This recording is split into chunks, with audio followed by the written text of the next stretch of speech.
Olá, meus irmãos e irmãs de Ideal Espírita, vocês amigos e amigas que nos acompanham aqui na página Estação da Luz Espírita, muitíssimo obrigado mesmo pela sua companhia.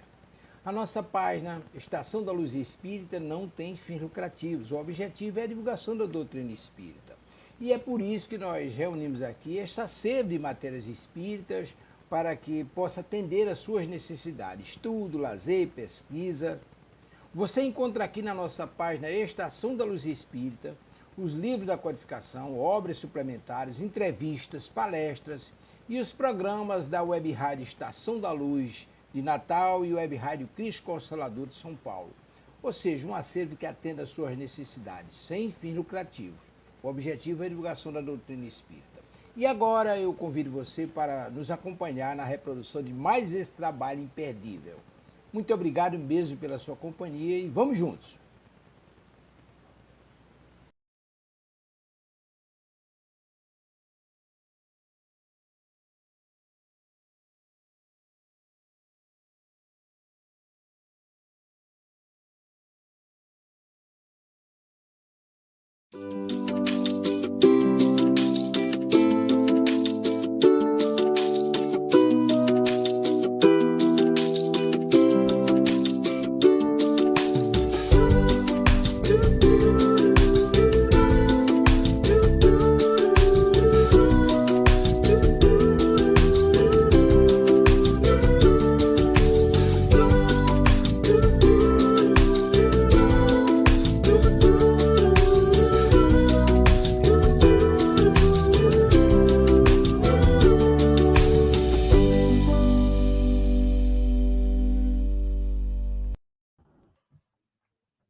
Olá! Mais um sábado de muita alegria, aquele sábado que eu fico o dia inteiro esperando esse momento, onde eu vou poder estar aqui com essa turma maravilhosa, falando de um assunto maravilhoso, que a gente já está nesse assunto, já está há um ano, lendo Paulo e Estevão.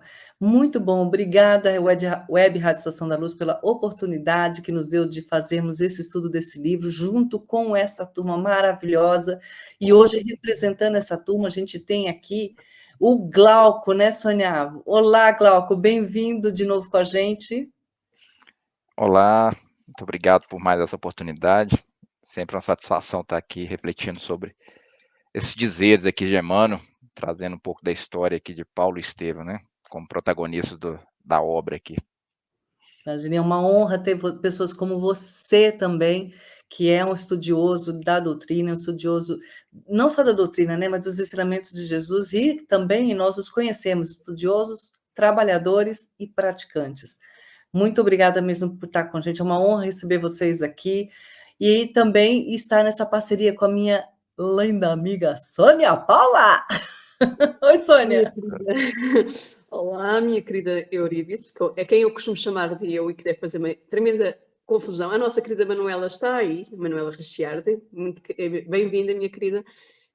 Agradeço imenso a participação do Glauco, a participação da Renata, da Cátia, da Manuela, que acabou de dizer o olá, e também agradeço principalmente aos benfeitores porque permitiram que esta obra chegasse aqui à Terra e ao nosso querido Francisco Queiroz Xavier e ao nosso querido Emanuel, porque permite-nos a nós também apreender as vivências daquela época e aplicá-las aos dias de hoje, já que esse é o objetivo do nosso programa e por isso é que ele se chama Paulo e Nós.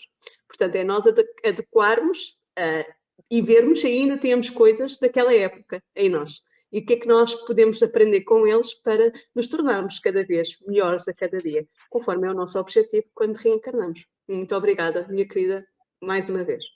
Mais uma vez, pois é, olha, a gente vai, esse mês de abril vai ser o mês que a gente vai comemorar esse nosso 1 ano de trabalho com Paulo Estevão, né? Dessa oportunidade maravilhosa que a gente recebeu. Eu não sei a Sônia, eu não sei o Glauco, mas a semana passada nós recebemos uma pergunta que foi bem interessante, que eu perguntava o que esse livro mudou, significou para a gente, né? Essa leitura está significando para a gente, o que mudou. E a gente vai passar isso esse mês de abril, curtindo exatamente tudo que a gente aprendeu e queremos também colocar para vocês, responda para a gente o que essa leitura, o que esse estudo está fazendo de diferença para vocês? Como é que vocês passaram a enxergar essa obra de Paulo Estevão após o acompanhamento dessa leitura? Isso não é para nós, não, isso é para vocês, tá? Porque nós sabemos o que isso significou para a gente, e gostaríamos de ouvir de vocês também, o que isso significou para vocês. Postem aqui nos comentários, porque vai ser muito interessante para outras pessoas também aprenderem, para outras pessoas também compartilharem seus ensinamentos, e talvez aquilo que você aprendeu seja aquilo que a pessoa também esteja precisando analisar nela, e só despertou por causa do seu comentário. Então, o mal existe porque os bons se calam. Então, vamos fazer muito barulho, gente. Posso começar fazendo barulho através de uma oração? Isso não é barulho. Claro. A oração é uma música, vamos dizer assim, melodiosa e que nos faz muito bem. Exato, é um bom barulho. Então, neste momento, vamos elevar nossa mente ao Mestre Jesus, a Deus, o nosso Pai Criador desse universo maravilhoso, onde habita, onde convive, né, coabita, existe o nosso planeta Terra. Muito obrigada, Deus, Pai Criador, pela oportunidade que nós temos de estarmos contigo neste momento, tentando entender os ensinamentos deste universo maravilhoso, tudo aquilo que o Senhor já deixou plantado dentro de nós, da nossa consciência, mas que nós ainda não fomos capazes de trazer à tona e colocarmos em prática na nossa vida terrena. Obrigada, Jesus, nosso irmão maravilhoso, que esteve aqui nos mostrando através das suas ações, dos seus ensinamentos práticos, principalmente, sobre como devemos nos comportar. E através da sua vivência, Jesus iluminou tantos outros que até hoje estão conosco, nos trazendo os exemplos de como proceder para sermos felizes, literalmente, neste grande universo, neste grande mundo e junto com este grande Deus. Muito obrigada, Paulo de Tarso, muito obrigada, Emmanuel, muito obrigada, Chico Xavier, e muito obrigada a todos os trabalhadores, todos aqueles que estudam e praticam a lei do amor, da justiça e da caridade. Que assim seja hoje e sempre. E falando em lei de amor, justiça e caridade, vou apresentar então para vocês o grande livro. Para quem não tem ainda, vamos lá, Paulo Estevão, recomendamos comprar o livro credenciado, pode comprar online ou pode comprar também direto nas casas espíritas que vocês frequentam, ou então até a Amazon vende também, direto o livro físico, não só o digital, tá? E o meu livro, então, é o Paulo Estevão, Psicografia de Francisco Cândido Xavier, ditada pelo Espírito Emmanuel, quando ainda estava do lado de lá, agora está invertido, né? E a Federação Espírita Portuguesa, o mesmo da Soninha. E Glauco, Glauco, então já disse, Glauco, qual é a tua página do teu livro? Minha página é de 169, essa aqui é uma edição da Federação Espírita Brasileira e a 43ª edição. Perfeito. O meu e o da Sônia, quer dizer você, Sônia, qual é a nossa página? A nossa página é a página 126. Isso, que o nosso é da FEP, Federação Espírita Portuguesa, ok? E que é igual ao atual da Federação Espírita Brasileira, porque a edição é validada pela Federação Espírita Brasileira e é a mesma paginação, ok? Exato. Não é o do Glauco, que é mais antigo, é uma edição anterior, mas a mais recente é idêntica. O que eu tinha no Brasil era igual ao do Glauco. Saudade. Quando você mostra, eu lembro da primeira vez que eu li esse livro. Olha que carinho. Ele é menorzinho, né, Glauco? Esse é um pouco menor que a edição de vocês. Pois, mas para a minha idade o meu é bom porque as letras são maiores. Mas mesmo assim. A primeira vez que eu li essa obra foi em 3 dias. Eu estava passando feriado com a família, eu levei a obra, eu não conseguia parar de ler. 3 dias eu li a obra aqui. Uma pergunta que não quer calar. Você chorou, Glauco, em algum momento? Ah, várias vezes. Várias vezes. Não tem como deixar de se emocionar ler essa obra, né? Não tem como. Exato. Eu falo, mesmo que você não seja espírita, leia os livros da codificação, os principais livros, né, espíritas, né? porque eles trazem, mexe com a nossa emoção, é muito amor, né? Muito aprendizado ali. Não precisa acreditar na vida após a morte, muito menos acreditar em reencarnação, só precisa acreditar em Deus. Porque depois, Deus e Jesus, né? Porque depois disso, o que vem aqui é incrível. Temos vários, temos esse, tem renúncia, há 2000 anos, bom, 50 anos depois e Ave Cristo. Depois, e Ave Cristo. Leiam, gente, porque principalmente vocês que gostam de chorar de emoção, que é muito lindo. A gente Sem não tem sem como dúvida, ele passar. traz uma riqueza de detalhes que as obras pouquíssimas conseguem reunir, né? Eu já estava pensando, Glauco, depois quando acabar esse aqui, acho que daqui uns 2 anos a gente acaba esse livro, já fazer algum desses outros livros, mas já me veio uma intuição aqui de um outro livro, que eu já até falei acho que a live passada, né, Sônia? Que é o Brasil, Coração do Mundo, Pátria do Evangelho, né? E, inclusive, Glauco, o convite está para você também de participar dessa empreitada, depois, se tiver energia ainda, né? Mas, olha, enquanto isso, a gente está com Paulo Estevam e vamos continuar com Paulo Estevam, porque ele ainda tem muito para ensinar. Fazendo o resumo de onde a gente parou, nós estamos ainda no julgamento. Na verdade, o julgamento está iniciando lá. Brasil, Coração. Esse eu li num dia e meio. Esse livro é muito bom para a gente, o brasileiro, ótimo. Porque ele é um livro também de história, né? Do nosso país, também tem a ver com a história, Sônia, do Brasil, de Portugal, né? Mas é um livro... o Hélio, portanto, tem a ver com a nossa história. É bem interessante. Como diz Emmanuel naquela obra, né? Como diz, trazendo Humberto Campos, na verdade, desculpa, falei, Emmanuel. Humberto Campos. O Brasil é um celeiro das claridades celestes, né?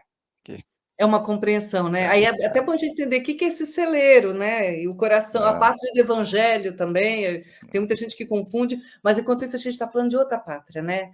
Que é essa pátria do coração que o Paulo traz para a gente, que Estevão nos ofereceu tanto com tanta dedicação, né? Essa luz que ele tinha e que depois o Paulo vai conseguir. Olha o spoiler maravilhoso. Então, assim, fazendo um resumo do livro, gente, nós estamos na parte, ainda, como eu falei, ainda está no julgamento, né, que está se iniciando o julgamento. Neste momento, Gamaliel entende que já existem 2 forças trabalhando ali, a força do bem e a força do mal, né? Então, Paulo de Tarso tentando fazer suas alianças ali para conseguir jogar uma rede, né? Pescar os peixes da equipe Casa do Caminho, vamos dizer assim, que era Pedro e todos os outros que foram, não lembro quais todos, Tiago eu sei que não foi, mas eu lembro o nome de todos os que foram presos por Saulo, né? Saulo de Tarso. Mas Gamaliel, ele tenta também fazer as alianças do bem, onde ele entende o trabalho maravilhoso que a Casa do Caminho oferecia. Né? Então, as alianças eram com aqueles que eram a favor dos cristãos, né? E os que eram contra os cristãos. Posso começar a leitura? Alguém quer fazer algum comentário? Então, vamos lá. Qual a sentença a ser proposta para os prisioneiros? Interrogou o velhinho com bondoso interesse, logo que se viram distanciados dos grupos rumorosos. Deixa eu voltar um pouquinho para a pessoa entender, tá? Onde parou. Viu-se então que Gamaliel se detinha com o sumo sacerdote em conversação íntima, que durou alguns minutos e despertava grande curiosidade entre os colegas. Em seguida, o venerando doutor da lei chamou o ex-discípulo para um entendimento particular antes de iniciarem os trabalhos. Os colegas perceberam que o rabino, tolerante e generoso, ia advogar a causa dos continuadores do Nazareno. Qual a sentença a ser proposta para os prisioneiros? Interrogou o velhinho com bondoso interesse, logo que se viram distanciados dos grupos rumorosos. Sendo eles galileus, disse Saulo enfático de sua autoridade, não lhes será conferido o direito da palavra no recinto, de maneira que já deliberei a punição que lhes cabe. Vou propor a morte dos 3 com a de Estevão pelo apedrejamento. É para nós percebermos o grau de entendimento do nosso amigo aí, né? Eu sei que eles não têm direito a defender-se, ao contrário de Estevão, que podia se defender, então eu vou já propor que para eles morrerem, porque eles nem sequer vão ter direito a falar ou se defender, não é? Isto é daquelas coisas que nos ficam a pensar, é um julgamento arbitrário. Por acaso não vai ser desta maneira, porque temos alguém que quer advogar a favor deles, né? Que é o nosso Gamaliel, mas nós estamos aqui a compreender como é que o ponto que nós chegamos quando temos determinados poderes que nem conseguimos ponderar a possibilidade de estarmos errados e de até a pessoa poder ter alguma coisa que nos possa dizer que possa fazer com que a gente volte atrás na nossa ideia, não é? E isso faz-nos pensar um pouco também como é que nós agimos nas nossas próprias vidas. Porque nós, nas nossas próprias vidas, muitas vezes estamos tão certos das nossas certezas que não ouvimos uma certeza, talvez que seja melhor que a nossa e que até nos pode evitar grandes dores, que é o caso aqui do nosso querido Paulo de Tarso. Lembrando, só para traduzir o que quer dizer deliberar, né? Deliberar Sim. já é tomar a decisão, ou seja, Saulo já tinha tomado a decisão da resposta, ele nem quis ouvir os outros, certo? Certo, Glauco?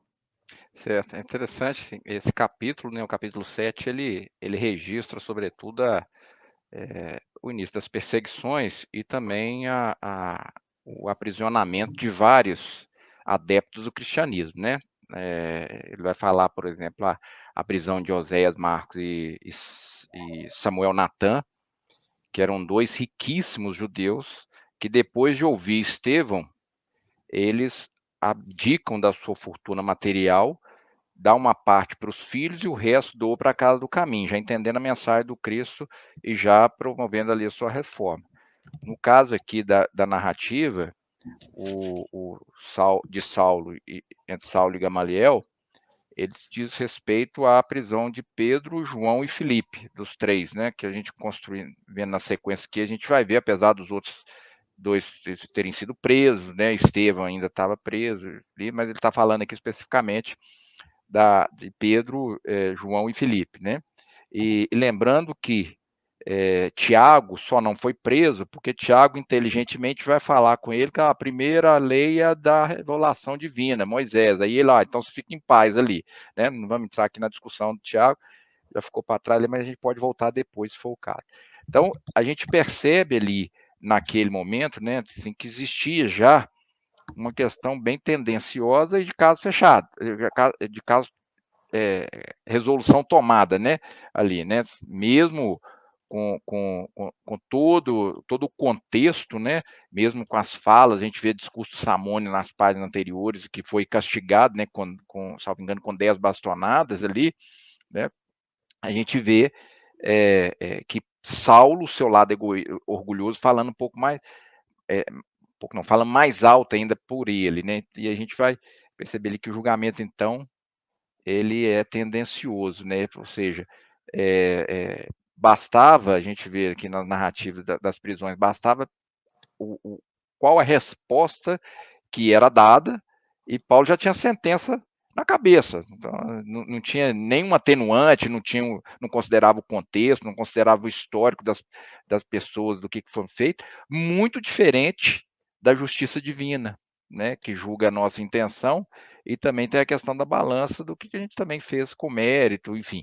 Então, mais uma vez, mostra os indícios de parcialidades que existiam, né? A gente vê que, anteriormente, que os mais eminentes eles colocavam na prisão, e os menos, né, os mais humildes, passavam por questões vexatórias diante do tribunal, né? Então, havia muitos abusos com relação à prisão, à forma como Saulo conduziu, né? E aqui a gente vê Samuel, né, Gamaliel, já fazendo as intervenções, e que já, de alguma forma, já estava conhecendo as verdades, né? E a gente lembra, né? Conhecerei as verdades, verdade vos libertará, né? Enfim. Eu acho muito importante uma coisa que o Glauco disse aqui, porque estes julgamentos arbitrários existem ainda hoje em dia na sociedade. Porque eu tenho uma ideia, então eu vou logo condenar essa pessoa sem ouvir os argumentos, sem nada. E há uma frase de Joana de Anjos que eu não me canso de repetir, que eu acho que é importantíssima, e por isso vou repeti-la outra vez, que é, para nós julgarmos alguém, tínhamos de ter vivido todas as existências dela, inclusive a atual, para poder fazer isso. Nós não sabemos o que é que está lá. Nós não temos capacidade para compreender o que é que leva uma pessoa a tomar determinadas atitudes. E depois, num planeta de provas e expiações, em que nós ainda temos muitos preconceitos enraizados, é muito complicado nós pensarmos em julgar alguém, porque nós vamos julgar de acordo com o nosso preconceito. E os preconceitos têm que desaparecer. Porque o nosso querido Mestre Jesus, mesmo perante aqueles que estavam equivocados, em momento algum, ele apedrejou. Pelo contrário, ele levantou e disse, vai e não peques mais. Então nós precisamos de compreender que ele reerguia, mesmo o nosso querido Pedro, como muitas vezes nós falamos, né, da negação, ele reergueu. Ele começou a trabalhar isso antes, quando o alertou que ele ia fazer isso. Ele pede para apacentar as ovelhas, não é? E a seguir aparece a Pedro novamente, para lhe dar força, que permite agora ao Pedro já ter entendido essa lição e estar neste momento aqui, a passar por esta situação. Nós precisamos muitas vezes de compreender que é-nos dada N oportunidades de nós podermos pôr em prática a compaixão, a tolerância, a aceitação, o viver o amor na sua plenitude, o verdadeiro amor, mas nós, pelos nossos preconceitos e pelo nosso orgulho, que é a nossa maior chaga, que não é diferente da chaga do nosso querido Paulo de Tarso, e pelo nosso egoísmo, nós prejudicamos pessoas e condenamos-as a dores desnecessárias. Não é que nós sabemos que não há, ou seja, existe injustiça, mas não há injustiçados, porque nós sabemos que há a lei de causa e efeito e que nada é ao acaso, que é aproveitado por Deus, nem que seja para nós aprendermos a paciência e a resignação. Mas, de qualquer das formas, ai por quem venha ao escândalo, como nos disse o mestre. Então, nós vamos ter que dar contas da forma como nós julgamos o outro. E ele nos disse uma outra coisa muito importante. Com a mesma medida que medirdes, serás medido. Então, quando nós estamos a ser demasiado exigentes com os outros estão-nos a observar e ainda serão em triplo mais exigentes connosco, porque não é só um, há vários nos a observar e vai acrescentar N pessoas que nos vão apontar o dedo. Então, nós precisamos de compreender isto. Mais vale nós não apontarmos o dedo. Mais vale nós orarmos e pedirmos para que consigamos todos encontrar o melhor caminho para amar. Porque esse é o verdadeiro caminho. E aqui não estamos a ver, nosso querido, infelizmente, Paulo de Tarso, para já, a aplicar o amor, mas sim o orgulho. Que dizes? Exclamou Gamaliel surpreso. Não vejo outro recurso, disse o moço tarcense. Precisamos estipar pela raiz os males que começam. Acredito que, se encararmos o movimento com tolerância, teremos o prestígio do judaísmo abalado por nossas próprias mãos.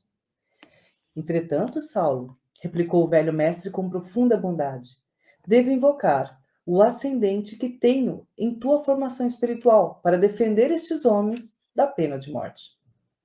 O moço caprichoso fez-se lívido. Não se habituara a transigir nos seus conceitos e decisões. Sua vontade era sempre tirânica e inflexível. Mas Gamaliel fora de todos os tempos o seu melhor amigo. Aquelas mãos rugosas lhe haviam ministrado os exemplos mais santos. Dela recebera vasto potencial de socorro em todos os dias da vida. Compreendeu que defrontava um obstáculo poderoso na sua consecução integral de seus desejos. O venerando rabino percebeu a perplexidade e logo insistiu. Ninguém mais do que eu conhece a generosidade do teu coração e sou o primeiro a reconhecer que tuas resoluções obedecem ao zelo inexcedível da defesa dos nossos princípios milenares. Mas o caminho, Saulo, parece ter uma grande finalidade na renovação dos nossos valores humanos e religiosos. Quem entre nós havia se lembrado de amparar os infortunados com o provimento de um lar afetuoso e fraterno? Antes da sua diligência corretiva, visitei essa instituição singela e pude confortar-me na observação do seu excelente programa. Pode falar. Eu acho muito interessante, não é? Primeiro, Gamaliel conhece profundamente o seu discípulo. Portanto, ele consegue, já que ele foi o mestre dele, ele consegue compreender que houve ali uma abertura para ele ouvir. Porque, querendo ou não, o Paulo de Tarso tem uma parte que depois vai ser bastante útil para o futuro. Ele tem lá a semente do amor, não é? É nítida. E ele está a dizer que isso existe nele. Você pode até dizer que Gamaliel fala que conhece o generoso coração dele, né? Sim, ele diz, eu sei que isto existe dentro de ti, eu conheço desde sempre e sei que isso existe dentro de ti. Então está-lhe a chamar ao de cima o que ele tem de bom, não é? E depois tem um outro que depois vai ser reconhecido mais à frente quando ele se converter. E depois tem um outro patamar, que é muito interessante, que é ele dizer assim, Estás a ver o que é que eles fazem? O bem que eles estão a fazer. Quem é que de nós se lembrou de fazer uma coisa destas? O resultado que nós estamos a ver é um resultado positivo. É cuidar daqueles que não têm cuidado. Logo, é amor. Então ele está a dizer, estás a ver, há aqui uma coisa nova e eu acho que o objetivo é renovação. Não é destruir nada, é dar uma ideia do que é que deve ser feito. Então quer dizer que Gamaliel já entendeu a mensagem. Nós sabemos, por causa do seu avô, Elil, muitos dos conceitos já estavam nele, não é? Porque nós fomos ler os conceitos de Elil, vamos compreender que estavam muitos deles na negativa e depois foram ditas na positiva por Jesus. Portanto, nada é ao acaso, tu tens um propósito. É tudo feito uma preparação ao longo do tempo, não é? Para que ele consiga, nós consigamos receber a informação. Porque senão nós não receberíamos, se fôssemos totalmente estranhos, não é? Então nós temos estado a estudar as epístolas de Paulo e nós percebemos que Paulo vai muitas vezes buscar coisas ao Antigo Testamento para justificar o Novo Testamento. Então vejam, está tudo interligado. Vai buscar aquilo que justifica, né? O que é verdade, que é aquilo que o nosso Glauco dizia. Conhece a verdade e a verdade te libertará. Né? A verdade está lá, muitas vezes, pois adulterada por nós, colocando coisas que não são a verdade, mas ela não deixa de lá estar e a semente ficar lá, para que ela possa fortificar no momento certo dentro de nós, porque ela está cá desde a origem, nós somos filhos de Deus, portanto o amor está cá dentro de nós, na sua essência. Então, é interessante perceber como é que ele consegue ter esta facilidade. É também de reconhecer que Gamaliel é uma pessoa, além de ser benevolente, profundamente inteligente. Portanto, ele não está a fazer as coisas por acaso. É as duas asas que nós precisamos, a da sabedoria e que é a intelectualidade, e o amor, não é? Ele tem as duas. E é interessante percebermos isso, não é? E também perceber que ele ouviu Samónio, o seu amigo. Ele ouviu. Glauco? Sim, Glauco. Quando a Euridice convidou, né, a gente fazer a leitura da obra, né, a gente vai percebendo aqui no discorrer que o livro ele nos prende, né, a atenção. Então, às vezes uma frase a gente pode ficar aqui debatendo o tempo todo e ainda vai ser pouco para a gente refletir. Cada texto, cada diálogo, cada pergunta, cada resposta, ela nos leva a reflexões e o Evangelho é isso, né? O Evangelho não é um livro de história, né? O Evangelho não é a gente simplesmente dar uma contemporaneidade em situações que Jesus ensinou há mais de 2000 anos. O Evangelho é a gente identificar em cada personagem, em cada situação, aquilo como aquilo reverbera em nós mesmos, e aí sim a gente reforçar o que a gente deve fazer e combater aquilo que a gente não deve fazer. Então a gente percebe aqui da postura de Saulo, né? Emmanuel vai chamar nessa obra aqui, ó, lá na questão, no livro Consolador, também Psicografia Franciscana de Xavier, ele vai falar lá na questão 291, como a gente deve interpretar o anticristo. Ele vai dizer lá que o anticristo, ele simboliza o conjunto de forças que operam contra o evangelho. Olha só o que o Saulo estava fazendo, ele estava sendo anticristo, né? E por outro lado, né, Gamaliel, quando indaga ele, né, pergunta lá qual a sentença a ser proposta para os prisioneiros, e Saulo responde, eu vou recomendar que eles sejam mortos, né, por apedrejamento. O que Gamaliel faz? Ele renuncia a tudo aquilo, se despoja de todas as mazelas que ele já estava se libertando daquilo e pede por eles, ele advoga em favor dos três, né? Não só dos três, mas ele já está pedindo pelos demais, a gente vai ver na narrativa mais à frente ali que ele não consegue fazer por Estevão, e ele percebe que Saulo não arredaria o pé, mas daqui a pouco a gente comenta. Então Gamaliel, ele chama atenção aqui, tem um ponto fundamental aqui, que lá no finalzinho do trecho que a Euridice leu, né? Caminho, né? A casa do caminho, Saulo, parece ter uma grande finalidade na renovação dos nossos valores humanos e religiosos. Quem entre nós havia lembrado de amparar os mais infortunados com o provimento de um lar afetuoso e fraterno? O exemplo, o trabalho, né? O exemplo arrasta as multidões, o trabalho. A gente se lembra aqui de outros ensinamentos de Jesus, de outros, né? Tiago, Pedro fala, fé sem obra é fé morta, morta, né? Ou seja, a gente precisa, de fato, para viver o cristianismo, a gente trabalhar. A gente trabalhar no auxílio, na colaboração de Jesus, de instituir o reino de Deus nos corações dos homens, né? Então a gente vê que Saulo, o Gamaliel, renunciando a seu prestígio, renunciando às posições terrenas, ele conversa com Anás, ele conversa com Gamaliel, perdão, conversa com Anás, conversa com Saulo e pede, né? E aí a gente abre um leque para uma outra dimensão, né? Assim, por que a gente sofre tanto, né? Porque o sofrimento, ele está muitas vezes na nossa inércia ou muitas vezes no exercício equivocado do nosso livre-arbítrio. Então não tem favor, não tem privilégio, é mérito ali. Tem uma balança da justiça divina, né? E a verdadeira felicidade, ela vem quando a gente consegue compreender, né, identificar esses instintos, essas sensações, e vamos transformar em emoções e sentimentos em nós mesmos. Então vejamos hoje, né, um mundo extremamente tecnológico, recursos materiais em abundância, mas nunca se viu tanto radicalismo, tanta intolerância, tantas doenças acometendo a sociedade da maneira geral. Agora, percebam, tudo concorre para o bem. Porque vai ser pela intolerância, pelo radicalismo, que nós vamos mudar o nosso hábito também.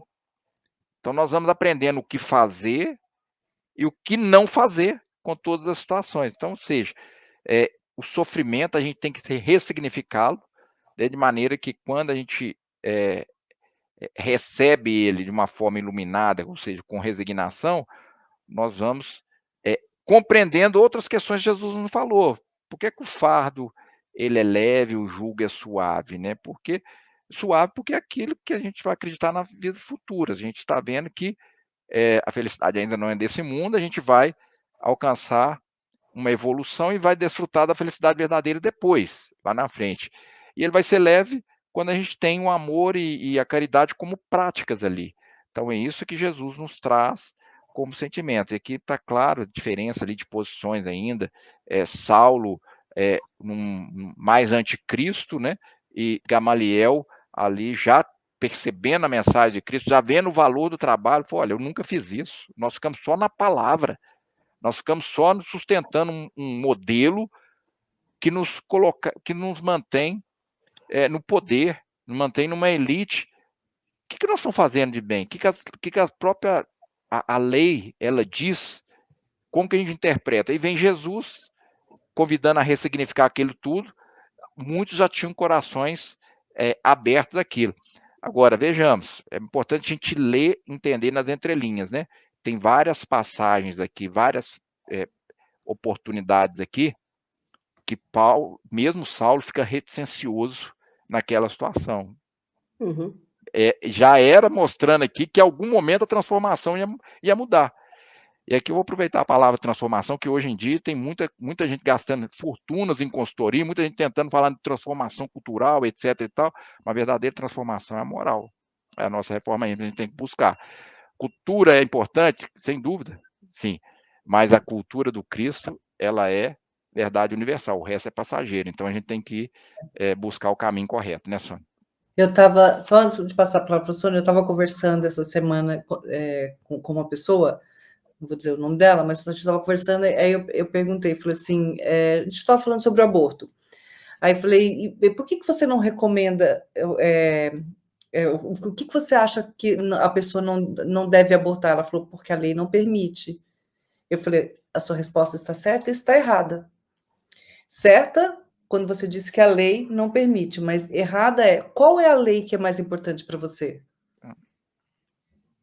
A lei de Deus não permite que se mate, mesmo. Ou seja, se a lei deixasse, pode matar quem você não gostar, então você vai sair matando só porque a lei deixa, né? Então não é bem assim. Então tem a lei dos homens e a lei de Deus. E a gente, como cristão, a gente tem que seguir as leis de Deus. E é isso que vale esse estudo, né? Que a gente faz, por exemplo, a gente entender um pouco mais quais são essas leis morais que o Glauco falou. Diga, Sônia. Eu ia falar sobre a parte de cultura. A cultura verdadeira é a cultura que tem as duas asas equilibradas, a asa da intelectualidade e do amor. Portanto, no livro de Leon Denis, Arte e Espiritismo, que fala sobre isso, sobre cultura, nós vamos compreender que é uma boa cultura quando os programas televisivos, os espetáculos de música ou as coisas que são teatralizadas concorrem para a moralização do ser humano. A partir do momento que não concorrem para a moralização do ser humano, então significa que não é benéfico. Então, a cultura sem moralização não existe, como o Galco falou. É bom nós compreendermos isso. Portanto, a cultura deve existir, nós necessitamos de momentos de música que fazem bem, mas música boa, energeticamente falando. Nós temos no livro Nosso Lar, do nosso querido André Luiz, Psicografia de Francisco Cândido Xavier, o espírito que é André Luiz, em que ele tem lá o campo da música. Né? Então, nós percebemos que faz parte, mas é a arte que eleva, que faz com que a pessoa se torne mais sadia, espiritualmente falando. Não a arte que concorre para os vícios, nomeadamente do sexo em desequilíbrio, nomeadamente para os vícios tóxicos.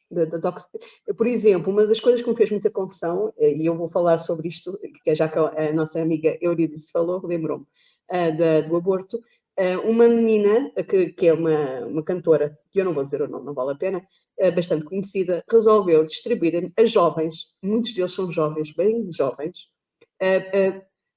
pílulas do dia seguinte. São pílulas abortivas. Portanto, para toda a gente. Como sendo um planeamento. Ou seja, ela está a dizer, podem praticar sexo à vontade e seguir usem a pílula. Isto não está correto. E estamos a falar de uma pessoa que movimenta milhares de cabeças de jovens, que infelizmente podem não ter a base daquele conhecimento que a Eurídice falou, da lei divina. E que acham que, como está disponível, aquilo é uma coisa que se deve utilizar. E não. A questão é, estão a fazer um aborto na mesma. E perante as leis divinas, nós não devemos praticar a morte jamais. A única situação que a doutrina espírita fala que pode existir essa situação é quando põe em risco a vida da mãe. E explica porquê. Porque a mãe já está cá e o espírito poderá ter a oportunidade de voltar a reencarnar, mas já está a fazer o seu projeto. Mas é a única situação. Tudo o resto, tem que haver ali uma opção entre a vida de um e a vida de outro. E mesmo assim é muito difícil tomar essa opção. Não é uma opção de anime leve. Se eu estivesse perante uma situação dessas, eu não sei o que faria. Porque a minha consciência diz-me que eu não devo matar. Então eu estaria a matar. Então nós estamos aqui muitas vezes a ponderar, não é? Coisas que são precisas ser ditas e muito bem ditas, e a Eurídice fez muito bem a trazer isto, que é a lei humana pode juizar. Aqui no meu país, a lei do aborto já foi aprovada. Mas graças a Deus, a maior parte das vezes não é usada. E isso é bom, é sinal que pelo menos as pessoas estão a optar por não seguir esse caminho. Então, significa que não é porque a lei é aprovada que todos vão fazer, mas pode dar a possibilidade de, com a falta de informação e principalmente moralização, levar pessoas a cometerem atos que depois vão se arrepender profundamente. Por isso, mas as pessoas não sabem. Nós, na nossa consciência, temos lá as leis, nós sabemos que não devemos matar. Exato. Por isso, eu acho que por isso que o importante é o estudo e a prática também. Quando você pratica a caridade, você começa a entender o valor da vida. Glauco, você ia falar, eu te interrompi, desculpa. Eu te... Só ia comentar que, assim, nós estamos num mundo de provas e expiações caminhando para o mundo de regeneração, mas ainda nos estágios iniciais da escala evolutiva, né? E nós sabemos que as criaturas que aqui habitam, elas estão compatíveis com o grau de adiantamento do mundo. Claro, tem missionários que vêm para nos ajudar a alavancar o progresso, né? Sobretudo moral. Então, são essas as criaturas que elas legislam, né? Elas criam as leis aqui. Então, tal como a própria legislação civil de Moisés, 613 leis, elas sofreram modificações, à medida que os hábitos, os costumes, eles modificam, progridem, culturalmente a gente também vai se transformando, a gente vê ainda que tanto a cultura quanto as leis, elas são ainda de uma interpretação limitada. Portanto, a verdadeira transformação, exemplo e cultura a gente deve seguir a do Cristo, né? De total doação aí, das verdades universais em contextos, né? Duradouras, né? Então, esse é um ponto que eu queria só destacar aqui. Mas será possível? O jovem doutor estava pálido, ouvindo tais conceitos que, a seu ver, eram um positivo sinal de fraqueza. Mas será possível, disse admirado, que também vós tenhais lido o Evangelho dos Galileus? Estou a lê-lo, confirmou Gamaliel sem titubear, e pretendo meditar mais demoradamente os fenômenos que ocorrem em nosso tempo. Presinto grandes transformações em toda parte. Tenciono retirar-me da vida pública em breves dias, a fim de tomar o caminho do deserto. É claro, porém, que essas minhas palavras devem ser guardadas por ti, em penhor de mútua confiança. Pode falar, Eu senhor. acho interessante que ele está-lhe a dizer que ele vai fazer o mesmo que fizeram os outros, não é? Os que ele prendeu, né? Que eram judeus e que tinham poder, que eram tudo. Ele está a dizer, eu vou estudar e eu vou para o deserto, vou-me retirar da vida pública, já lhe está a dizer que ele vai deixar de fazer o que está a fazer neste momento.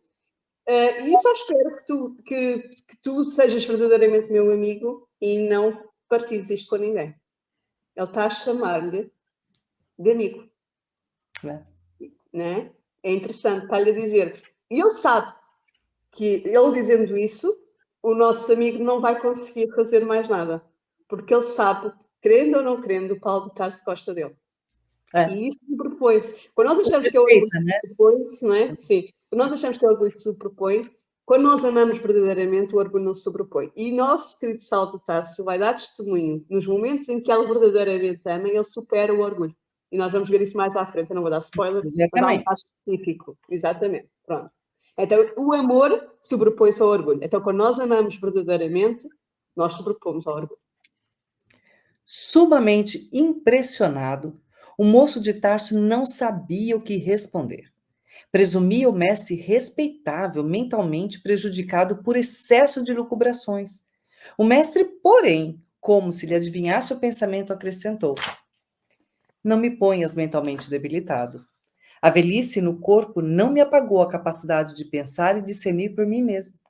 Compreendo o escândalo que se levantaria em Jerusalém se um rabino do Sinédrio modificasse publicamente as convicções mais íntimas. Mas é preciso convir que estou falando a um filho espiritual. Expondo sinceramente o meu ponto de vista, faço-o tão só para defender homens generosos e justos de uma sentença iníqua e indevida. Vossa relação, exclamou Saulo de Roldão, decepciona-me profundamente. Vossa revelação decepciona-me profundamente. Conhece-me de menino e sabes que o homem sincero não se poderá preocupar com os que o elogiem ou o lamentem no cumprimento de um sagrado dever. Imprimindo carinhoso acento à voz, acentuou solícito. Não me faças ir contigo nessa assembleia aos debates públicos escandalosos e atentatórios na feição amorosa que toda verdade deve trazer consigo. Libertarás esses homens em atenção ao nosso passado de mútuo entendimento. É só o que te peço. Deixa-os em paz, por amor aos nossos laços afetivos. Daqui a alguns dias, não precisarás conceder mais coisa alguma ao velho mestre. Serás meu substituto neste cenáculo, porquanto tenciono abandonar a cidade em breves dias. Ele, no fundo, está a fazer uma negociação com ele. Está-lhe a dizer, eu deixo-te o lugar se tu salvares a vida de 3 pessoas. Ele está a abdicar da sua... Eu peço desculpa que eu mencionei. Ele está a abdicar da sua posição em prol da vida de outras pessoas, o que demonstra a grandeza deste espírito de camaleão. Eu acho extraordinário que ele está a falar com ele, sabe que ele vai atender, sabe quais são as dificuldades dele, porque ele conhece profundamente. Sabe quais são as praticamente ele não impõe, não, desculpa, praticamente ele implora. Não é, Glauco? É isso. Podes falar, Glauco, eu já parei. Não, sem dúvida. O interessante, né, que a coragem de Gamaliel de afirmar com toda tranquilidade que estava meditando, ele não fala, ele usa a palavra meditar aqui, né? Meditando, meditar. pretendo meditar mais demoradamente os fenômenos que ocorrem no nosso tempo. Interessante essa questão, lembrei até de Alcino, renúncia, né? Que a mensagem do Cristo tem que ser conhecida, meditada, sentida e vivida por nós, né? Então, ele fala, presinto grandes transformações. Então, olha só, ele coloca aqui que pretende-se te retirar da vida pública a fim de tomar o caminho do deserto. Então, só, deserto, quando a gente fala, a gente tem aquela impressão, né? Aquele lugar cheio de areia, você olha para um lado, para o outro, aquele giro de 360 graus, não vê nada, aquele amarelão, aquele sol infernal, não tem água, não tem vegetação, não tem nada, né? Então, ou seja, não tem qualquer atrativo exterior, não tem uma sombra, não tem uma água, não tem uma edificação, nada, nada, nada, mas com Jesus a gente aprende que as questões sempre são interiores, né? Então o deserto, aqui espiritualmente falando, vai significar ausência de virtudes, ausência de exemplificação, né? Então, também podendo ser interpretado como um período de solidão e isolamento necessário, que a gente vive, a gente vai refletir, a gente volta para o nosso interior, para a nossa intimidade, para a gente começar, então, um processo de crescimento espiritual. É isso que ele está falando com Paulo aqui. Eu vou procurar o meu deserto, eu vou abster de tudo isso, eu vou ficar longe de tudo isso aqui. Eu posso estar do lado fisicamente, mas vou ficar longe espiritualmente. Para quê? Para que a gente possa crescer espiritualmente em torno do Cristo. É por isso que Jesus diz, tá? Emmanuel comenta aqui, ó, nessa obra, ó, Paulo Estevão. Oh, meu Deus, hoje está hoje. O nosso, ditado pelo Espírito Emmanuel, Psicografia e Tico, lá no capítulo 34. Eu tentei fazer um resumo, pegar as pisadas, mas não consigo, não. A leitura é tão instigante que a gente pega toda a leitura, mas eu não vou ler a obra toda, não. Fica aí um convite a todo mundo ler, né? Ele vai comentar no Evangelho de Marcos, capítulo 6, versículo 31, que Jesus disse assim, ó, e ele disse, vinde vós aqui à parte, a um lugar deserto e repousai um pouco. Interessante, né? Então, o que ele vai colocar aqui? O caminho, né? O lugar à parte para repouso construtivo em seu amor, o amor de Jesus, né? É um símbolo, né? Que representa o santuário íntimo no nosso coração, ou seja, da nossa intimidade aqui. Então, essa câmara silenciosa, quem está dizendo isso é Emmanuel, ela está situada dentro de nós mesmos, na nossa intimidade. E ele vai dizer, no tempo secreto da alma, o Cristo espera por nós a fim de registrarmos as forças exaustas. Os homens iniciaram a procura de um lugar deserto, recolhendo a mosteiro, achando que é questão física, né? Eu vou lá para o deserto no mosteiro, vou ficar em isolamento, tudo, mas aqui Jesus fala diferente, que não é no mundo externo. Você tem que preparar para servir o reino divino na cidade, no campo, em qualquer estação. Não procure descanso impensadamente e o lugar à parte será onde repousarás em companhia do Mestre. Então, olha, como que a gente faz isso, né, para seguir Jesus? É o que Lucas registra lá no seu Evangelho. Se não me engano, capítulo 9. Está dizendo, se alguém quer vir após mim, negue a si mesmo e tome a cada dia sua cruz. Olha, interessante, a cada dia. Não é amanhã, é todo dia a gente tem que carregar a nossa cruz ali. E o negar a si mesmo, renunciar a si mesmo, é a gente renunciar às nossas mazelas. A gente renunciar às nossas imperfeições. Então, olha o que Gamaliel faz. Ele renuncia àquele conforto material, ele renuncia o prestígio, ele renuncia àquela posição de respeito, ele renuncia a uma aposentadoria que todos ficariam ali ainda tendo ele como referência, para ir para um lugar à parte, o verdadeiro deserto da intimidade dele junto com Jesus. Então, seguir Jesus não é simplesmente como os fariseus faziam, né? Aquela leitura mecânica e muitas vezes enviesada para sustentar aquelas posições. Mas seguir Jesus é arregaçar as mangas, consciência tranquila e aproveitar todas as oportunidades em qualquer situação. Assim, João Batista, ele fez no deserto, né? Assim, João Batista, o batismo de João Batista significa a nossa transformação, né? Não uma água, um ritual ali, né? E quando a gente vai para essa obra aqui, ó, Humberto Campos, Boa Nova, ditado pelo Chico, lá no finalzinho do capítulo 2, que é o capítulo 2 é o Jesus e o Precursor, né? Humberto Campos fecha dizendo que o João Batista é o símbolo rude da verdade que arranca as mais fortes raízes do mundo para que o reino de Deus prevaleça nos nossos corações. Ou seja, quando espiritualmente estamos cansados, oprimidos, né, quando os outros deixarem de ter sentido para nós, essas questões materiais, o Batista surge em nosso íntimo. Essa é a nossa intimidade, a gente tem que, de fato, se ater. Assim fez Gamaliel. Ele renuncia às questões materiais e vai e fala, olha, presta atenção, Saulo, o caminho, o benefício que eles geram, você vai apedrejar os 3? Olha, meu filho espiritual, não cometa esse erro. É isso que ele está dizendo para ele, né? Dando a oportunidade de Saulo mudar. Porque, na verdade, é como se ele também tivesse...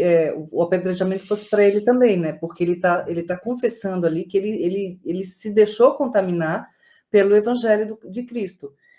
Olha só, e como Saulo hesitasse, continuou. Não precisarás refletir muito tempo, o sumo sacerdote está ciente de que eu pediria tua clemência para os prisioneiros. Mas e a minha autoridade? Interrogou o rapaz com orgulho. Como conciliar a indulgência com a necessidade de reprimir o mal? Toda autoridade é de Deus, respondeu Gamaliel. Nós somos simples instrumentos, meu filho. Ninguém se diminuirá por ser bom e tolerante. Quanto à providência mais digna, cabível no caso, é conceder liberdade a todos eles. Todos? Perguntou Saulo num gesto de grande admiração. Como não? Confirmou o venerável doutor da lei. Pedro é um homem generoso. Filipe é um pai de família, extremamente dedicado ao cumprimento de seus deveres. João é um moço simples. Estevão se consagrou aos pobres. Ah, sim, sim, interrompeu o moço tarcense. Concordo com a libertação dos 3 primeiros, com uma condição. Por serem casados, Pedro e Filipe poderão continuar em Jerusalém, restringindo suas atividades ao socorro dos doentes e necessitados. João será banido, mas Estevão deverá sofrer a sentença decisiva. Já propus publicamente a lapidação e não vejo motivos para transigir, mesmo porque, para escarmento, pelo menos um dos discípulos do carpinteiro deve morrer. Ele queria matar alguém. Eu só queria matar uma pessoa, na Quero realidade. terminar isso, Sônia, esse capítulo antes da gente terminar. Vai ser rápido. Ele, desde o primeiro segundo, que a pessoa que ele sempre quis matar originalmente foi Estevão. Porque o Estevão humilhou-o publicamente. E nós não nos podemos esquecer disso. Que é o orgulho dele que está ferido. Porque o Estevão ganhou-lhe, em todas as situações em que ele esteve, o Estevão ganhou-lhe pela sabedoria que ele tem, intelectual e de amor. E o nosso Paulo de Tarso também tem a sabedoria intelectual. Falta-lhe a aplicação do amor. Não é que ele não tenha lá o amor, ele ainda deixa o orgulho vencer sobre o amor. E é isto que nós estamos aqui a ver. Ele está a ser, cada pessoa que aparece na sua vida, desde Estevão, a Gamaliel, a Abigail e todos os outros com quem ele vai se cruzar a partir de agora, é aquilo que o Glauco falou há pouco, que nós já tínhamos falado anteriormente em várias sessões. Todas estas situações estão a entrar dentro dele para que no momento em que ele vai ter aquele encontro que nós todos sabemos e conhecemos, da estrada de Damasco, ele possa responder o que respondeu. Não é o acaso. As pessoas já sabem. Às vezes aquelas que toda a gente sabe. Nem todos. Sim, sabe. Porque é o que é mais falado. 3 minutos, Sônia. Mas de todos os que temos aqui, e isto é muito fundamental nós percebermos, de todos os que nós temos aqui, o nosso amigo, a pessoa que lhe fez com que ele ficasse mais enraivecido, de facto é o Estevão. Então ele não consegue abdicar disso porque tem um orgulho ferido. E esse é o principal motivo. Glauco, termina. A gente... Não, conversa, né? Porque ainda tem mais aqui, falta 2 capítulos, 2 parágrafos ainda. Quer terminar a leitura? A gente faz no comentário? Vamos terminar, que daí a gente já fala sobre tudo, né? Isso. Cadê? Gamaliel compreendeu a força daquela resolução pela veemência das palavras que... Já li essa parte, né? Desculpa. Tá. Compreendendo a situação, acentuou o respeitável rabino: pois bem, seja assim. E com um sorriso de bondade, deixou o moço algo preocupado e perplexo. Daí a instantes, com surpresa geral da Assembleia, Saulo de Tarso, da tribuna, propunha a libertação de Pedro e Filipe, o banimento de João e reiterava o pedido de apedrejamento para Estevão por considerá-lo o mais perigoso dos elementos do caminho. As autoridades do Sinédrio, apreciando os alvitres com satisfação, por saberem que a medida agradaria a turba numerosa, afirmaram seu unânime consentimento e a morte de Estevão foi aprazada para uma semana depois, convidando Saulo, os amigos, para a triste cerimônia pública a que ele próprio haveria de presidir. Desculpa, aquele parágrafo, Gamaliel compreendeu a força, não foi lido. Então vamos lá. Gamaliel compreendeu a força daquela resolução pela veemência das palavras que a traduziam. Saulo deixara bem claro que não transigiria quanto ao taumaturgo. O velho rabino não insistiu. Para evitar um escândalo, entendeu que Estevão pagaria com sacrifício. Aliás, considerando o temperamento voluntarioso do ex-discípulo, a quem a cidade havia conferido atribuições tão vastas, já não era pouco obter clemência para os 3 homens justos consagrados ao bem comum. Então, como a Sônia disse mesmo, ele precisava, o foco dele era o Estevão, né? E assim, a resolução não mudasse o foco, mas o principal era o Estevão. Não, o que eu estou dizendo que o foco era Estevão. E aí o que ele precisava, ele conseguiu, né? Não pegou de todos, mas ainda se sentiu, pelo orgulho dele, se sentiu vitorioso. Ele conseguiu fazer o castigo que queria. Gamaliel entendeu a mensagem ali de que também não adiantava ele ficar batendo muito perna, porque a decisão já estava tomada desde o começo, né, Glauco? Gente, eu não sei se a gente parou para pensar, mas o que aconteceu aqui, essa atitude de Gamaliel, ele fez nada mais, nada menos do que salvar a vida de Simão Pedro, João e Filipe. Imagina se isso não acontece. Jesus, a obra de Jesus é perfeita, seria por outros, claro, a gente sabe disso, né? Outros missionários conduziriam. Mas Simão Pedro, João e Filipe, naquele momento, se tivessem sido mortos, certamente aquele cristianismo ali primitivo, né, o cristianismo nascente, ele teria tomado um baque muito forte e talvez demorasse muito mais tempo para que fosse suportasse. O próprio Saulo talvez não teria acontecido a transformação dele naquele tempo ali nas portas de Damasco, nós vamos ver mais adiante. Então, o que Gamaliel faz hoje, olha só, vamos fechar a lição de Gamaliel aqui. Esse capítulo poderia ter até outro título, né? A lição de Gamaliel ali para nós, né? Ele renuncia a tudo.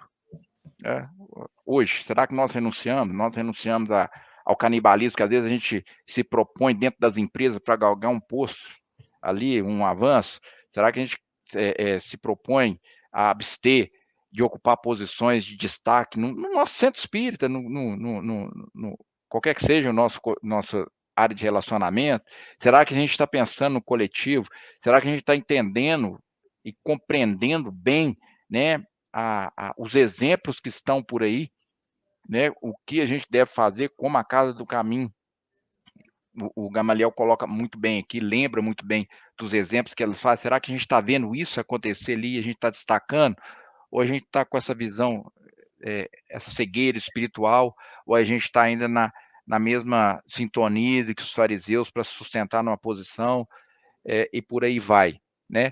E será que a gente renuncia a nós mesmos para salvar o cristianismo? É o que Gamaliel fez aqui, né? Ele renunciou a tudo, né? Outros também que às vezes a gente nem comenta, ou são poucos comentados, por isso é importante a gente ler essas obras, né? Voltar lá no nome deles, né? Que foram presos lá, o Natan e o Oséias, né? Que absteram tudo, renunciaram a tudo. Olha, foi a mesma lição de Francisco de Assis, né? Então, quantos missionários vêm dar o exemplo e a gente ainda insiste em ser fariseu? Okay. Muito bom.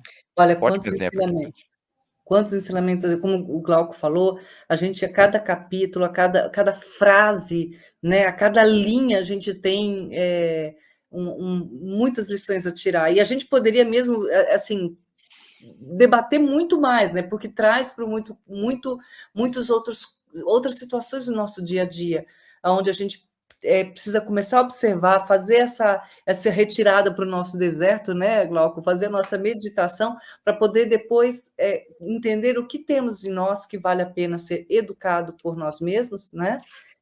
Através das leis morais, isso é muito bacana, esse estudo, e fazer esse estudo junto com vocês, isso é muito gostoso, realmente a gente tem crescido. Antes de eu terminar, Glauco, que eu preciso já, a gente já está bem em cima, mas eu preciso ouvir de você, porque eu e a Sônia já falamos, eu quero ouvir de você também. O que esse estudo desse livro, desde o começo, você está com a gente aqui 1 ano, né? O que esse estudo tem feito significado para você? Qual a diferença do que você já fez até hoje? Você acha que te acrescentou um pouco mais? Como é? Sem dúvida. Essa obra mostra uma grande transformação que ocorre de Saulo para Paulo, de Tarso, né? Então a gente vê o Saulo ali nas suas lutas humanas, né? Ainda muito preso às questões materialistas, e em um determinado momento que ele tem a oportunidade de encontrar, de ter um chamamento, seu vaso escolhido, ali, quem chama ele ninguém menos do que Jesus, e ele vai para a sua redenção. Então ele sai da a verdadeira transformação que a gente tem que buscar é essa de Saulo. Então ele sai das suas lutas, das suas paixões humanas e vai para a redenção, para sua reforma íntima ali. E ao ler essa obra, né, estudá-la, meditá-la, sentir, né, e se Deus quiser nós vamos colocar ela na nossa vivência em algum momento, isso nos confere material, né, elementos valiosíssimos para nos auxiliar a buscar essa reforma íntima que a gente tanto necessita. Então, estudar essa obra, para mim, é uma referência que que eu tenho, né, que eu busco para que eu seja uma pessoa melhor, seja uma pessoa menos materialista, seja uma pessoa menos egoísta, seja uma pessoa menos orgulhosa, e que a gente, de fato, possa buscar a nossa transformação moral, né? Buscar ressignificar esses ensinamentos aí que Jesus nos ensinou, ressignificar a nossa forma de ler, né, de entender os ensinamentos de Jesus. Então, essa obra para mim significa muito, sabe, um verdadeiro roteiro de vida aqui. Viu, Sueli Prado, de Vila Velha, Espírito Santo? Sua pergunta foi bem bacana, pertinente, e a gente está fazendo essa pergunta também para as pessoas que participam junto com a gente desse trabalho. Nós temos aqui hoje com a gente o Glauco Gonçalves, participa conosco também a esposa do Glauco, que é Renata Gonçalves. Temos também a querida Manuela, que nos assiste agora. Manuela, beijo no seu coração, minha linda. E temos também a Kátia Boiloni, que participa com a gente também aliás, nós participamos com elas, né, Sônia? No estudo das epístolas. E aí, eu aproveito que já entram os nossos recadinhos aqui. Nós temos, eu vou pedir para o Glauco falar, um dos recados vem por parte do Glauco e da nossa querida Renata Gonçalves. Glauco, explica para a gente esse programa que você apresenta. Esse é um programa que ele nasceu da reunião de perguntas e questionamentos que foram enviados para a Web Rádio Estação da Luz. E a gente organiza esses questionamentos, separa por temas, e a gente busca responder todas essas dúvidas à luz dos ensinamentos de Jesus, que é o tema que foi ao ar na semana passada, com reprise hoje. Então, o programa ele tem a periodicidade quinzenal. A cada 15 dias a gente tem um programa novo, né? Perguntas novas que a gente responde, né? Um capítulo inédito, vamos dizer assim, com reprise no fim de semana seguinte, que é domingo, ocorre aos domingos, 19 horas, horário de Brasília, né? Maravilha. Horário de Brasília, 19 horas, né? Todo domingo. E horário de Portugal, até o dia 30 de março, vão ser às 21 horas. A partir 22, desculpa. Não, 19, 20, 22. E a partir de abril, nós entraremos no horário de verão, então a partir de abril, horário de verão em Portugal, tá? A partir de abril, então, serão em Portugal 23 horas. Mas esse programa, ele fica gravado, então vocês podem entrar, se cadastrem na Web Rádio Estação da Luz, deixa eu ver qual que é o link da sala, deixa eu ver. O nome da sala, para vocês procurarem, é Estação da Luz, hífen Tavares, ok? Se cadastre, porque daí vocês conseguem ver todos os programas, e lá tem todos os programas das perguntas e respostas que o Glauco e a Renata Gonçalves trabalham, né? Eles respondem sobre esses questionamentos feitos por vocês mesmos. Então, é bem bacana, participem e indiquem também para as pessoas. Eu sempre falo, quando é coisa boa, como a Sônia falou desde o começo, né? Quando a coisa é boa, a cultura moral, então vale a gente divulgar, vamos divulgar porque é bem interessante. Nós temos ainda também, toda terça-feira, o programa das epístolas, que eu falei, com a Kátia Boeloni, que participa com a gente também aqui no Paulo e Nós. Temos também a Sandra Boari, a Luísa Assunção e a Sonja Lobo, e eu e a Sônia estamos lá para poder dar o apoio do que elas precisarem, mas, gente, elas não precisam de muita coisa, não, elas são maravilhosas, desenvolveram um trabalho incrível, que é o estudo das epístolas na visão espírita, Epístola aos Romanos, também apresentada aqui na Web Rádio Estação da Luz, ok? Então, também toda terça-feira, 16 horas, Brasil, e até o dia 30, 19 horas, Portugal, ok? Também temos, para o próximo sábado, nós vamos dar continuidade da leitura do Paulo Estevão. Na verdade, agora não vai ser mais o capítulo 7, nós já acabamos o capítulo 7, vamos entrar no capítulo 8, que vai ser, o título é A Morte de Estevão, então esse cartaz só vai mudar esse detalhe. Nós vamos ter a Kátia Boeloni com a gente, sábado 30 de março, Brasil, 16 horas, Portugal, 19 horas, ok?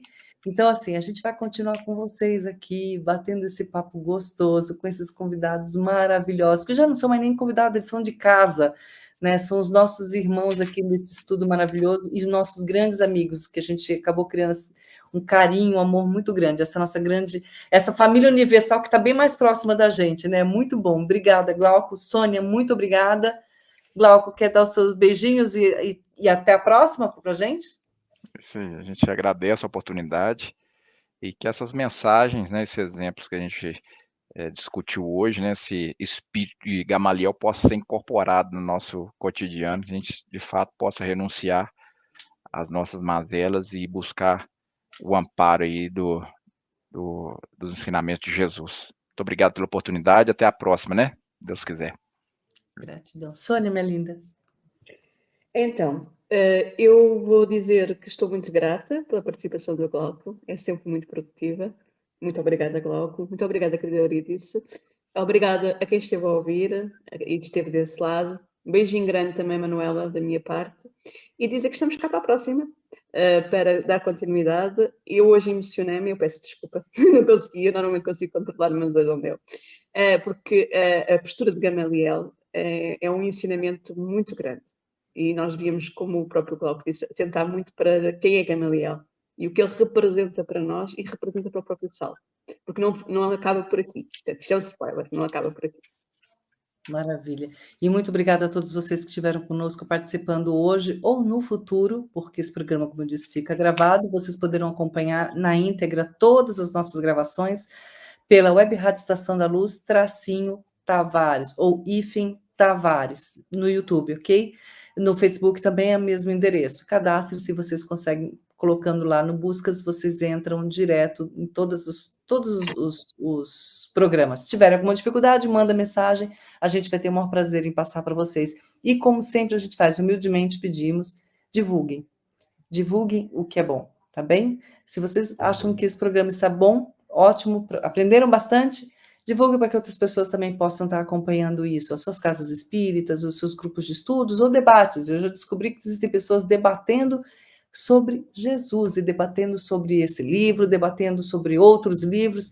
Isso é muito legal. Nosso planetinha precisa disso. Precisamos de vocês e vocês precisam de nós e todos nós precisamos dele. E graças a Deus, ele está conosco. Porque quando estiverem 2 ou mais pessoas unidas em teu santo nome, ali ele vai estar presente. Então, nesse momento, a gente vai levar nossa mente ao Mestre Jesus, dizendo a ele muito, mas muito obrigada mesmo por mais essa oportunidade de estar aqui, no conforto do nosso lar, falando sobre ti. Muito obrigada, Mestre Jesus, por esses grandes, grandes trabalhadores do teu santo nome, por esses mártires do cristianismo que fizeram que, infelizmente, nós aprendêssemos pela dor deles, mas aprendermos que o que importa é a fé, é a esperança, é confiar em tudo aquilo que o Mestre Jesus nos passou. Não só confiar, mas como Gamaliel, entender, introspectar a mensagem e fazer a sua transformação. Obrigado, Paulo de Tarso, por esse livro maravilhoso, por essa história que compartilhaste conosco através do nosso Espírito Emmanuel e o nosso queridíssimo Francisco Cândido Xavier. Obrigada, doutrina espírita, por nos auxiliarem com tantos ensinamentos repassados de forma tão clara e tão completa. Obrigada, Deus, pela vida e por tudo aquilo que nos espera. Esteja conosco e, principalmente, que estejamos nós, contigo, hoje e sempre.